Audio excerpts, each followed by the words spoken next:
Hey guys, thanks for joining me. Today I'm here with friend of the channel, Cameron from MerchJar. He's an Amazon advertising expert, and today we're going to pick his brain on what we need to be doing in 2024. What's up, Cameron? Hey, Ryan, thanks for having me. Yeah, I appreciate it, man. Thanks for joining me again. It's always good to have you here. So let's start off we want to get into a little bit more of the intermediate and advanced conversation in this video, but we got to start off high level for everybody that's still with us right now, even though the video kicked off 30 seconds ago. Before you click away, if you're scared of the word advertising, can we talk about why it's so important to be willing, be open to trying to advertise on Amazon? I mean, in 2024, if you're not advertising, it's going to be very difficult, if not impossible, to be successful on Amazon. There's just too much competition. Amazon's been pushing advertising for years at this point, especially when you look at other seller platforms, the direction they've been going. Merch has been heading that same direction for the past several years. And it's just really a requirement. It's part of running an Amazon business at this point. And it's just something you have to invest in, just like you would invest in good designs or good people working for you or anything else. It's an investment. Yeah, and I was reading Jungle Scout's 2024 Amazon advertising report. I actually just pulled it up over here to see if I had any good insights to share. I mean, basically, though, anybody who's been paying any attention knows that what was it, 2020 maybe, something around there, where it seemed like Amazon really made a push that they wanted you to be advertising, period. And it's just Yep. every year or every quarter, it feels like, not every quarter because, Q4 and stuff, but it's like the ad spend just goes up and up and up. The money they bring in, the billions, and it's for, a lot of reasons. But basically what I was looking at actually was just kind of more breaking down the different types of ads and whatnot, but I'll table that for a second. But yeah, man. And is it accurate, you think, to say that you're almost forced to advertise when everybody else starts advertising? You can't be the only one not doing it, right? Yeah. Your product's not going to get seen. There's too many, especially in the merch space. There's just too many products, too much competition. You're just not going to get seen. I'm not saying you can't get any sales. You're just never going to reach anywhere near the potential for your products than you would if you're advertising. Yeah. And I mean, it can maybe be, in a sense, explained away as simply as people type something into the search bar, and what do they see? They see the products at the top of search. What's at the top of search? Almost always, sponsored product ads. There was I don't think it was the Jungle Scout report, but there was a study done that something like 67% of clicks happen on the first 3 listings. Really? In almost every search term is going to be ads. The top 4 is ads in almost every search term that happens. And the vast majority of clicks are going on those top 3. And it just drops off drastically after those top 3. So the game is what it is, right?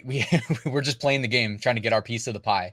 And it's worth mentioning before we get into the more, I guess, intermediate advanced conversation, that advertising is a bidding system as well. So if you don't do it, you're letting your competition bid pennies potentially, right? They could be bidding nothing, but if you're not doing it at all, the lowest bid for a sponsored product ad could be 2 cents. And they could be getting clicks at 2 cents because I don't want to say we're too lazy, but you know what I'm saying? It's like when I'm teaching this, a lot of times I say, think of it as it's your money and they're trying to take your money. So by you not doing it, you're making it easy for them to take what's yours. I kind of play mind games. Yeah, that's one way. I don't know how many 2-cent clicks are happening anymore, but yeah, definitely. Ads are table stakes. It's part of running a business on Amazon. It has to happen for you to really take your business where you want. If you're just looking to sell a few T-shirts and have some coffee money, fine. But if you're trying to treat this as a business, and all the successful merchers that you see that are putting up big numbers are treating this as a business.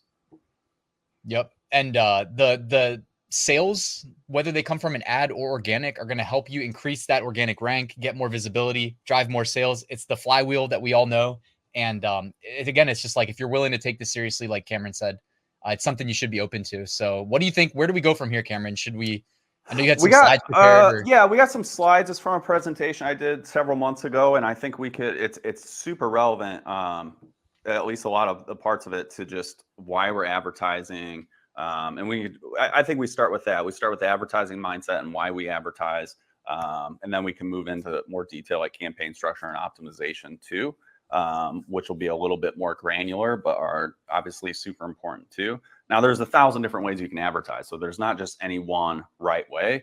And the best thing I can say for anyone just getting started is to just get started. Just start investing in not just your own products, but in your own learning path with Amazon as well. It's not going to happen overnight. There's a lot to learn with it. That said, Amazon ads is, I would say, pretty simple. Like there's not a lot of technical things with it. There's a lot of acronyms that maybe you need to learn, but there's not like a lot of technical, it's not like learning to program a computer or something. The high level system that we put in place, or the optimizations that we do, are pretty simple on the surface. Nothing's hard about it. It just tends to be tedious and a lot of work. Yeah. And also, I guess how you frame it in your mind, don't think that you have to go from not advertising to now I'm advertising. I need to launch a campaign for 1,000 products overnight. If you're worried about it and you're a beginner, literally go slow, launch one sponsored product campaign, or launch two, do an auto campaign and a manual campaign for a product, and just watch what happens, tinker with the bids, click around, see how it all works, and start there, and bookmark this video and come back to it. Cameron's very experienced. I'm experienced, but I know Cameron's definitely got more ad spend under his belt than I do. So I love having him here. And briefly, before we go into the slides, can you just briefly touch on Merch Jar and then sprinkle it in as it's relevant throughout the sure. the Yeah. video? Yeah. We'll touch on Merch Jar. So Merch Jar is software I created just out of my own frustrations as an Amazon seller and a Amazon advertiser. And I would consider myself a pretty lazy advertiser, to be honest. It's not something I want to sit and do for 40 hours a week. And you could, there's always more you can do, but it's just, as Amazon sellers, we have so much on our plate, whether that's creating new designs or just maybe not even working at all and going out golfing or whatever it is you like to do, just spending time elsewhere than managing ads. And Amazon's own tools are just not designed for productive Efficiency. advertising. Yeah, especially with merch, the scale of merch, which is very unique compared to any other seller platform where we have thousands, tens of thousands. We have users that have millions of different ASINs or SKUs that they're advertising, and Amazon ads own tools just aren't designed for it. It's just very tedious. So we created the software to streamline and automate all those tedious parts of it, so you can spend your time on whatever matters most to you. I love that, man. You ready to do the screen share? Yeah, let's do it. And I always like to remind people, I used to pay for software that I paid over $1,000 a month just to do basically what Merch Jar does for significantly less. I used to do this back when I did FBA and I was still working 9 to 5 and I wasn't managing my ads, and I was losing way more money than $1,000 a month. So it was well worth it back then. But now Merch Jar is much more affordable. Yeah, it's like I said, and we'll talk about like the things you need to do with Amazon advertising isn't hard. It's just tedious. It's a lot of manual work, optimizing your bids, negating search terms, creating keywords. None of those things are technically difficult. It's just time consuming. But that's the kind of stuff that computers are really good at, which, is where the software comes in to automate all that stuff. But yeah, we'll jump into it. We're going to start with just the advertising mindset. Why we advertise, and we've already touched on some of this. So I'm going to go quickly through some of these where relevant, but it's really to maximize our product's potential. If you're not advertising, you're not going to be getting as many sales as possible, and you're not going to rank it as high as possible. You're not going to get as many reviews as possible. You're just never going to see your product's full potential if you're not advertising. You're relying strictly on organic sales, especially in today's marketplace. And the advertising, it has that impact on organic sales. And this is something that's really unique to Amazon compared to any other advertising platform out there. When you're advertising on Amazon, anytime you get a paid ad, any sale really, Amazon rewards you by increasing your ranking, which means more organic sales. We just talked about the higher up you are in the search results, those top listings get the most clicks. The higher you are in that search results, the more clicks you're going to get, the more sales. Any other advertising platform, Facebook, Google, they're the two big ones. If you get more advertising sales on Facebook, you're not going to get more organic sales because of that lift in paid sales. Where with Amazon, you do. It's very unique in the PPC world, pay-per-click advertising. And it's a really cool feature of Amazon. It's one of the things that makes it so powerful. Something to keep in mind with all things Amazon, if you're dealing with Amazon, particularly selling on Amazon, is to always keep Amazon's core objectives in mind. What does Amazon care about? And they have two. Optimize the customer shopping experience and sell as many products as possible. They just want to sell as much as possible. If you look through the lens of Amazon with these two core objectives, everything that they do or all the decisions that get made or why things happen, if you look at it through their lens with these two core objectives, it all just makes total sense. Amazon just wants to sell as much as possible, and they only care about the shopping experience. That means they don't care about you as the seller and what your experience necessarily is. It's just going to be how it's affecting the people that are buying the products and selling as many as possible. It's why they're pushing advertising. It's why so many clicks happen on those top few listings. They're optimizing everything around these two core objectives. Yeah, and I think that resonates with our audience, by the way. They know that they don't care about the sellers. Whether you're on Seller Central, Merch, KDP, any part of Amazon, I think they know. Exactly. Amazon search. Sorry if I apologize. I haven't done this presentation a little bit, so I kind of forget where some of it's going, but totally fine. We'll kind of get into that. So as we talked about, so like over 60% of the clicks go to the first three listings.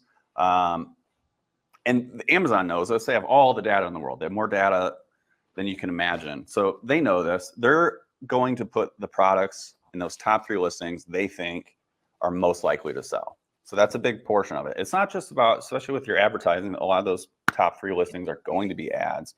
It's not just about who has the highest bid.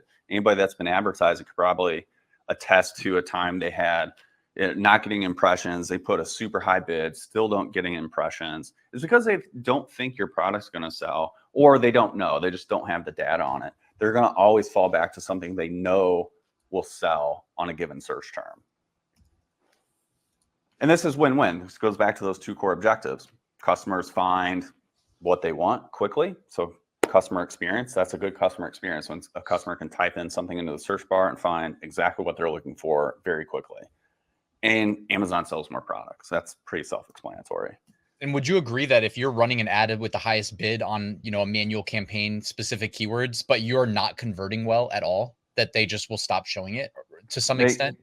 Yeah. I mean, or they'll dynamically adjust your bid, which goes into a little more in depth, but there's different bidding strategies. And most people are using some sort of dynamic bidding strategy, either up and down or down only. There's fixed bids as well. Those tend to not be recommended in most situations, but with any of the dynamic bidding options, down only, up and down, it's only two, I guess. If it's based on how well they think you're going to convert. So you've mentioned it's an auction system. When they don't think your product's going to convert, they're going to lower your bid in real time that you're coming into the auction with. So it's just your bids won't even be competitive to where it can even win the auction. And all this happens in real time with all their different algorithms and things like that. But it's important to understand how this, at least the kind of overall fundamentals of how this auction works. And there's a lot of, I guess,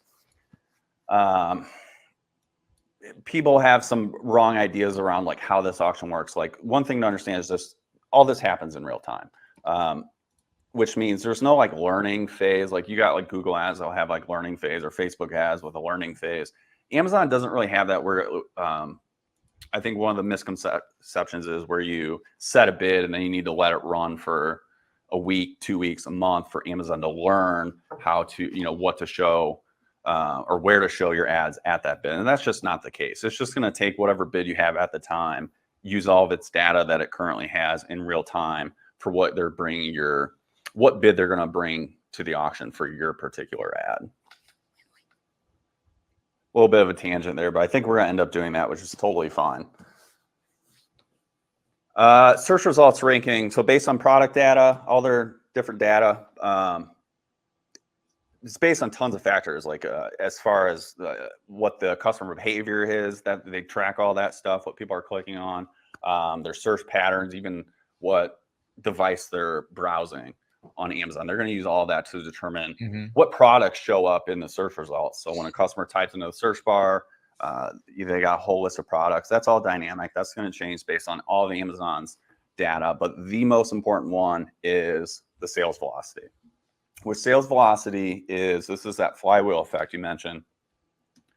The measure of how quickly a product sells. This is by far the most influential data point for what products show where on that search results page. The products that are selling the most more quickly are going to be ranked higher. They're going to put the stuff that's selling the most at the very top of the listing, because all they care about is selling as many products as possible. And Amazon doesn't really care they only care what you did for them lately. They don't care if your product sold last year or even a couple months ago. They care what it's doing now relative to every other product that's selling. They're going to put the ones that are selling the most at the very top of the listing. Right. And it even like, it's not just like over the lifetime of the product. Obviously it's like using, recent sales data. So you could do things like run a lightning deal or whatever, you know what I mean? Different things. If you're on Seller Central, even merch, drop your product price, generate a bunch of sales and then increase it or something like that. And then, you know what I mean? All those little things, the recency. Yeah, and it has a very short time window. I mean, it really depends on the competition. So there's factors. So I can't say there's like a specific date range, but it's within the last week. It's not the last month, 6 months. But it's mostly going to be relative to the other products that are potentially showing up on those search results page. But the faster a product sells, the higher it'll rank for all those reasons. So sales velocity, it's that flywheel. And the way it works is you get more sales, which means Amazon rewards you by increasing your rank. They're going to put the ones higher up that are selling more, which means you get more organic sales because you're higher in the rankings. You get more clicks the higher you are, because most people click on the highest listings. They're not scrolling to the bottom of the page. They're especially not clicking on additional pages, which means you're getting more sales, which means you're getting more reviews, which in turn leads to more sales. The more reviews you have, the better your conversion rates, leads to more sales. And this flywheel just keeps going. The best way to sell more on Amazon is to sell more. It sounds odd, but that's the absolute truth of it. Yep. One of the benefits of like merch, KDP, et cetera, which I think is most of my viewers for sure, is not worrying about inventory, because I have struggled so much with inventory since 2020 when they put the clamps on our ability to actually like send products in. It's been so annoying. Yeah, it's fun. I just had Stephen Pope on my channel, and he deals with mostly FBA, Seller Central type sellers. And his number one rule, and it came up multiple times, is to never stock out. And that's just something we don't have to worry about. Amazon keeps a near constant supply of inventory of merch. I can't remember the last time they ran out of inventory. It's pretty rare these days. Not saying it can't happen at all, but compared to what other sellers have to deal with, it's nothing. It's just not, and it's not in our control anyway, so it's not even worth thinking about. But back to the sales flywheel. So just in the same way that it can increase sales, and it's a flywheel in the positive sense, where getting more sales gets more reviews, more organic, etc. It's also a reverse flywheel. So when you start getting fewer sales, that's going to end up leading to a lower ranking. They're going to decrease the ranking on your page because you're not selling as much as another product they think or know is selling better. They're going to rank that one higher. So you get less clicks, less sales, which means not as many organic sales, and you get fewer reviews. You don't have that same review velocity, which leads to even fewer sales. And it's a snowball effect in the opposite way. So when you start declining sales, it can really decline into where you can end up having products that are hard to recover. They just, have, and I think a lot of us have seen this, whether it's due to trends or whatever else. You had a great selling product, then over time it sold fewer and fewer, and just now it doesn't sell hardly anything. And this is due to that same concept, just in reverse. Yep. And this is where ads come in. So ads fuel that sales velocity. They help prevent that reverse sales velocity. Ads drive sales. You get sales from ads, which again leads to the higher rank. And and adds to those organic sales. So Amazon doesn't care. I shouldn't say they don't care. It doesn't matter where the sale comes from. It's going to be incorporated into their ranking algorithm. Now, they don't weight paid ads as much as organic. They used to, where it didn't really matter at all. They don't rank paid ads as much. No one can say exactly what that weighting is. We do know paid ads impact your search page ranking. And in this way, ads fuel that sales velocity. They help maintain your sales. They inject momentum into that sales velocity cycle. So ads can act as a catalyst to help get this started too for a new product. You have to start getting sales to start the sales velocity effect. So for a new product, if to just wait for those first organic sales, that can take some time. If they ever show your product, where ads can get it to the top, get those initial sales, and start this whole process. They get your boost your visibility, getting more clicks, leading to more or those first sales. Yeah, and I think this is even like, this approach is probably, if I had to guess, based on how long I've been doing this on YouTube, whatever, I think this is probably like the best approach for the average person, right? Because I also teach that, if you don't want to run ads, like you can just kind of take a volume approach, like, which is more or less about just like streamlining things and making things like as easy as you possibly can on yourself, like prioritizing efficiency. People think, oh, volume, that means there's no quality. It doesn't have to mean that. Like, but most people, like, it's not, I don't think that clicks as much with the average person. So if you're going to put a couple of good products together, you need to ensure the visibility if you want to, like you said, just unlock their potential. Slide number one, right? Yeah, absolutely. I mean, I see some people that are almost like prideful and not running ads. And I never understood this. If you're proud of your work, you're putting out a good product, you should want to show as many people as possible that product, get it in front of as many people as possible. And that's advertising. And that's with any industry. It doesn't matter what you're selling. You're trying to get that in front of as many people as possible. And there's just not free ways to do that. Not really. If it's not money you're spending on ads, it's time doing some other guerrilla marketing or something. There's some kind of investment that it takes to get your products in front of somebody. There's just not going to be that golden ticket or, free ride to, like, you put out the great product and it'll sell itself. It's just not how any of this works. It hasn't for a long time, to be quite honest. All right, moving on. Amazon advertising is simple. I kind of already touched on this, and it's true. This is like the secret of Amazon ads. Find what works, do more of it, and find what doesn't work and do less of it or don't do it. That's it. That's the two high-level concepts that you have to do with ads. It's pretty simple. It doesn't mean it's necessarily easy all the time. I mean, every Q4 I go through, it feels like I don't know what I'm doing sometimes, but that's just the way it is. It's a learning process. But how do we do that? So, like, how do we do these things? And it's what I would call a testing cycle. So it starts with testing something, a campaign, a product, a keyword. We're testing something, and we collect data from that testing. Data in the way of impressions, clicks, hopefully orders, page reads if you're doing KDP. And with that data, we're going to be able to see what's working, typically through clicks and orders, particularly orders.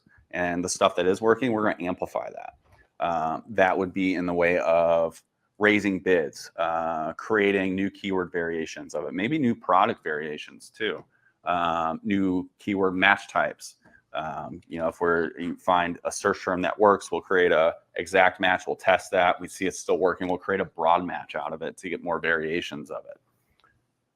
And in the same way, we reduce what doesn't work from that data, the stuff that's getting clicks, not getting orders, maybe not getting impressions. And that's in the way of lowering bids, pausing keywords, negating search terms, could be pausing campaigns and so forth. We're pruning or contracting our advertising and reducing what's not working. Yeah, and through this process, slide, I love that slide. And this is the whole process of PPC. This is what everybody does. If someone tells you they have the magic bullet, the formula to get things working, if you do this, this is going to work. it's probably BS. And maybe they have something that's working right now, but this is the philosophy that's going to work for you. It doesn't matter what Amazon changes, and it will. This is always going to be relevant, and this is how we're always going to optimize our ads. Like the guys that are going to see success, this is the process they're going to follow. And there's different ways to do this as far as what you test, when you test it, so forth. But this is the cycle of testing that makes PPC work. It's all about data, finding what works and doing more of it, finding what doesn't and doing less of it. And it's a never-ending cycle. It's not one and done. It's not going to be where, okay, I tested this, these keywords are working, I just sit back and that's it.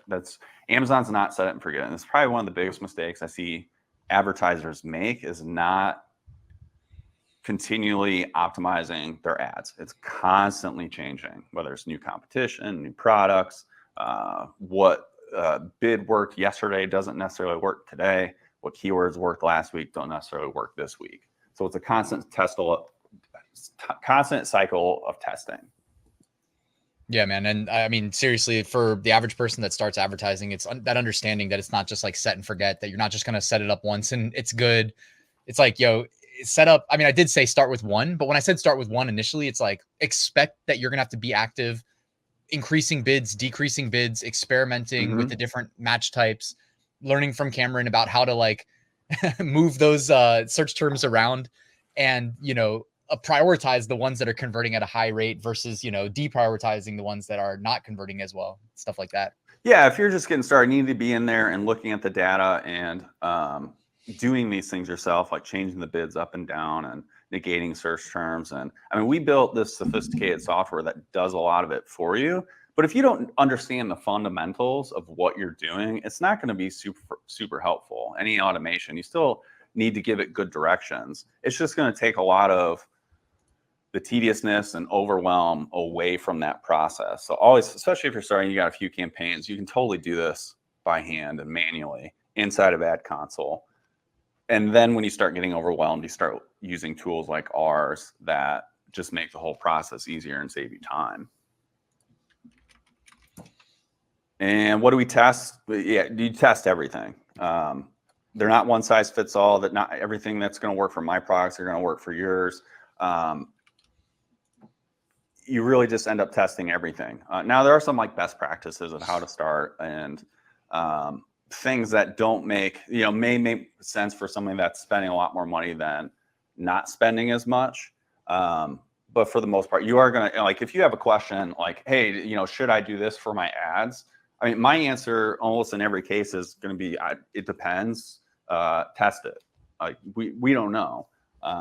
Again, there's some like general best practices, but for the most part, if you're questioning something, set up, you know, test it out, see if it's going to work, collect the data, and see what happens. Yep. But yeah, ads aren't one size fits all. Amazon's constantly changing. Always be testing, always be optimizing. It's like the mantra of PPC advertising. And the thing is, like, it's like that might scare some people away too, because it's like, and it shouldn't, but it's also kind of like ads is what you make it. Like I could spend all day in Ad Console, not do a YouTube channel, not do this, not do that, and make, you know, 2-3x probably at least the amount of money that I currently make from a lot of my businesses. But it's also like make it work for you. Like, you know what I mean? There's so many ways to go about it, which I love. You can literally go about it with just the lottery campaigns. You could do more than that, which is what we're talking about now. But there's so many cool ways to do it.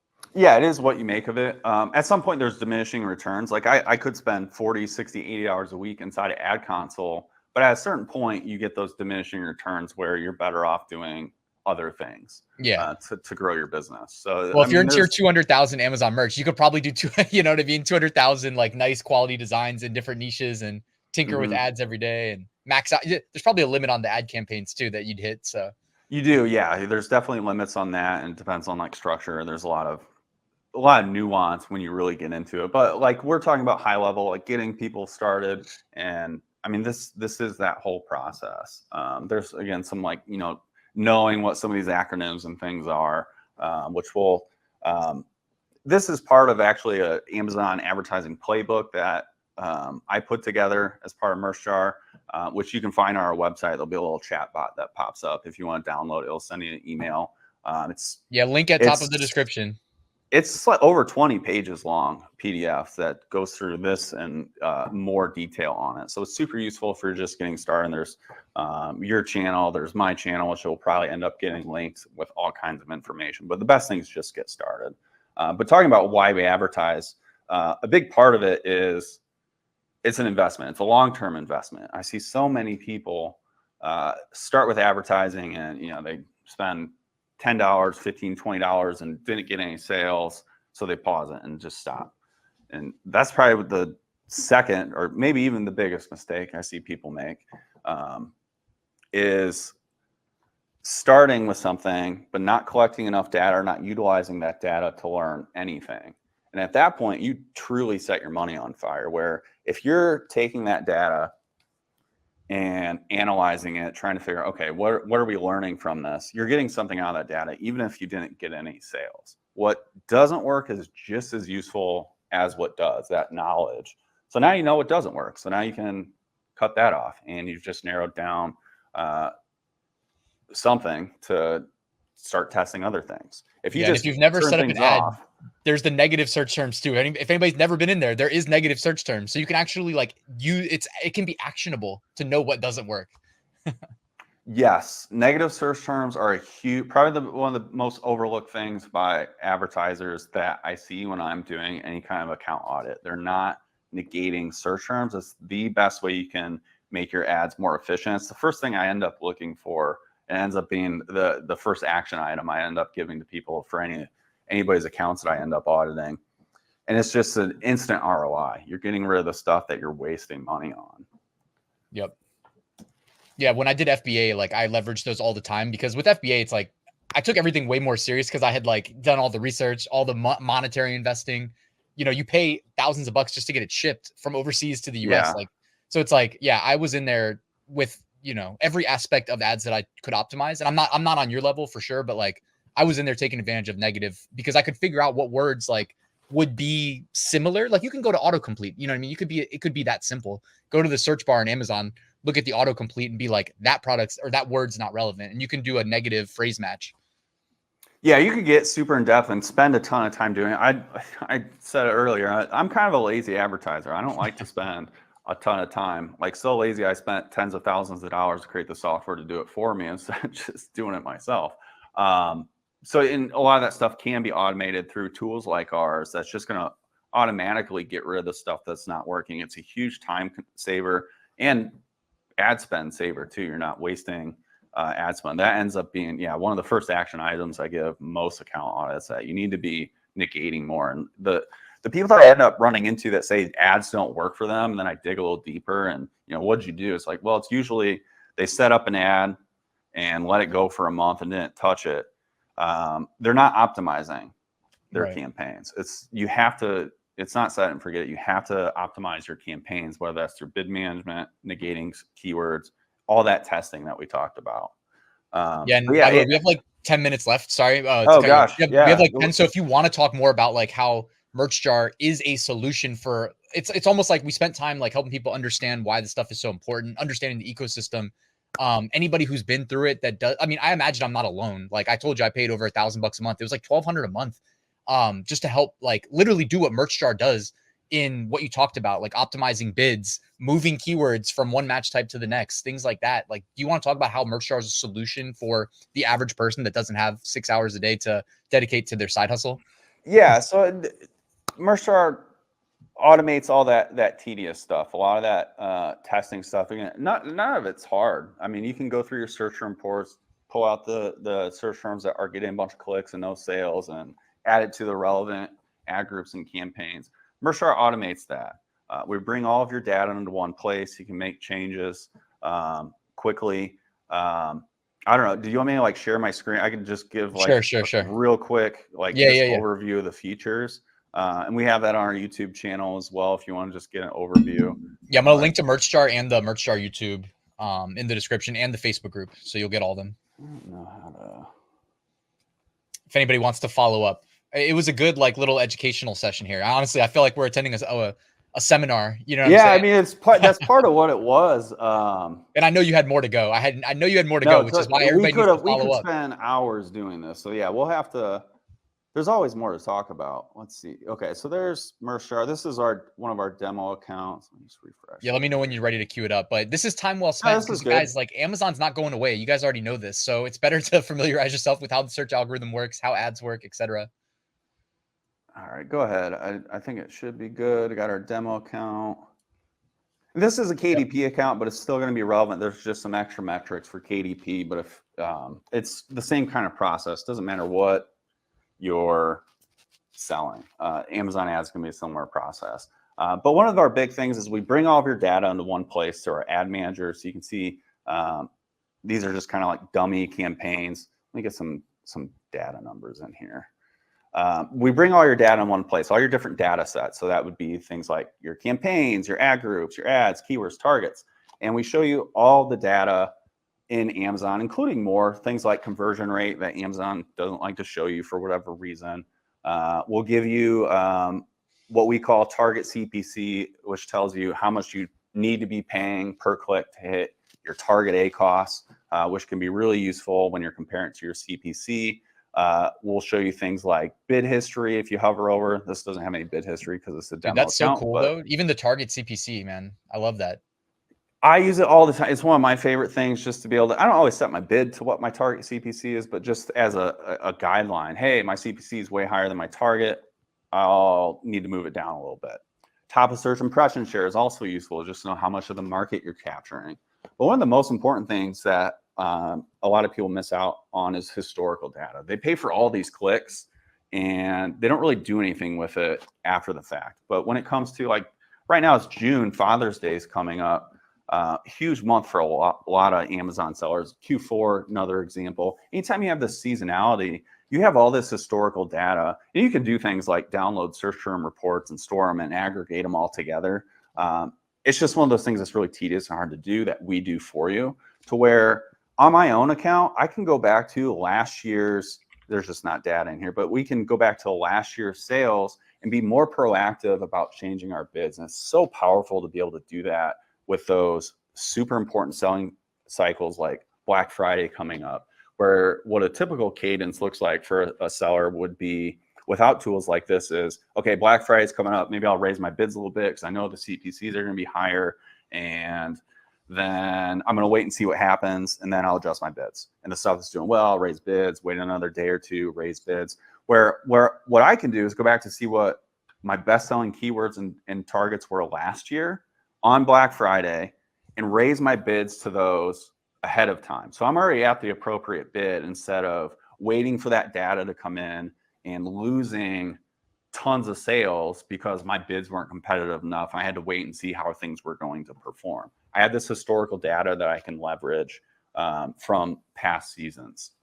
So yeah, that is important. A great point to make too, man. And I'm definitely guilty of like not adjusting enough. But I like, even for that very first product I ever launched on Amazon that I still sell to this day, FBA, the swings that I've seen in the bids for one reason or another, you know what I'm saying? Like, it's been 7 years at this point, have just been so massive. Yeah, and stuff changes. It certainly does. Like, keywords that worked last year don't always work this year. Like, I've kind of seen it all. The tools just really make it easier to do a lot of these things by giving you bid history, bringing all your filters in so you can just explore your data easier. If you need to find stuff that's got a lot of clicks and maybe this is KDPs. I don't have all my favorite stuff here. Let's say like no orders. Like, this is really easy to do. Just search and filter your data, make changes to all of your bids at the same time. You can do this to hundreds or thousands of campaigns if you need to change bids, pause them, whatever you need to do, you can do. That's so sick. We built and it's by percentage. A sandbox. I love that, dude. I love that. Yeah, you can do typically percentage is what I end up doing because it affects. I mean, a 5-cent increase is way different for a 10-cent bid versus a $1.50 bid. So percentage is what I end up liking to do. You can have saved filters. This is for like the manual adjustments, which I still do with automation. The automation is where things get a lot more powerful with things like our smart campaigns that handle keyword harvesting and negation. So this is our feature that looks at all of your search terms for, these are ad groups here. I know they're made up names, so it's a little confusing, but like these are auto campaigns here, and I'm looking at the search terms for every single search term that comes through these auto campaigns. The things that Amazon customers are clicking on, whether it's the product, the ASINs in your search term reports, or the keywords, and then I'm setting filter or conditions for it to negate. So the stuff, what I'm looking for in this particular rule is anything that is getting a lot of clicks, and this is blended profit, which is what I recommend for KDP. A little different than merch, but we would use, say, orders. Is that like massaging in the organic sales too? Blended profit. So we have blended metrics for KDP. So if you are a KDP seller, this incorporates your estimated royalties with your sales into one metric. So you get a true ACoS where, like, anybody that's selling on Kindle Unlimited that's getting page reads knows ACoS is useless. So we've created KDP specific features to incorporate estimated royalties into that. Yeah, I never messed with Kindle Unlimited, so yeah, it's not my cup of tea either. But we have quite a few KDP sellers, so we've incorporated some KDP features for that. But it's same concepts apply. We're looking for stuff that's not making us any money. So like for merch sellers, not getting orders and getting a lot of clicks. And this is going to automatically negate those search terms within these ad groups, either as an exact match or a product target. So that's one use case.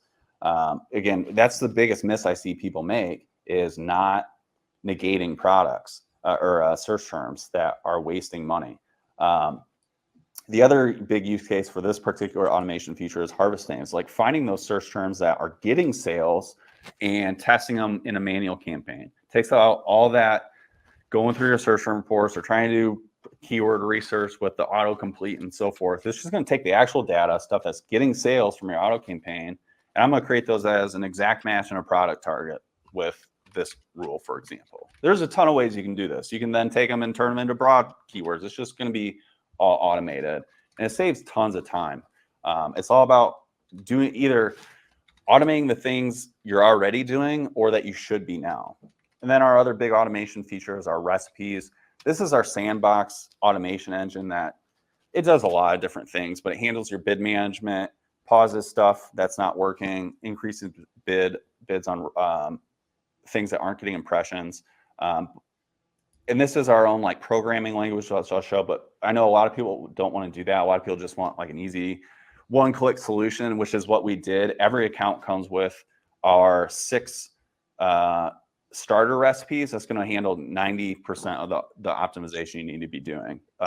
Dialing in your bids, increasing bids for stuff that's not getting impressions anymore, like when you launch a new campaign, and pausing stuff that's not performing.